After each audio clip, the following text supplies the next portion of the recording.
Hi, I'm Charlotte. This is the Frontier Culture Museum in Stanton, Virginia. Today we are going to make an apple pie in our 1820s farm.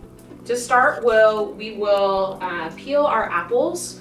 When you're making a pie, it's nice to keep the skins off so you don't get that nice soft apple and then a terrible skin in the way. So we'll peel and core our apples, slice them as thin as possible.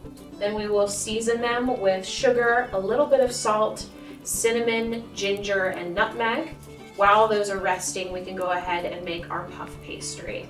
So we'll go in with a historic type of flour, which is a whole grain flour versus the modern type we get now, which is not the whole grain and is also typically bleached. That's why we get our nice white flour. So you can see with my pie here, it's nice and dark, not only because it's brown, but because of the type of flour we've used. So I'll go in with a quart of flour and some water until it creates a nice dough.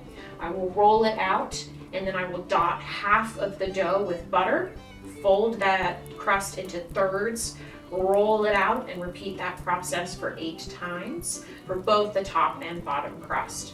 So after that's done, I will lower my dough into my tin, and then I will fill it with apples as full as I can get it, do my top crust. You could definitely do a lattice during this time period, but people have been playing with desserts for centuries, so we can do really whatever we want. And I'll just do a full top crust today with some nice pretty air vents. Then I will bake it in my Dutch oven, which has coals on the top and the bottom to simulate an oven that we have today. And that will bake for about an hour.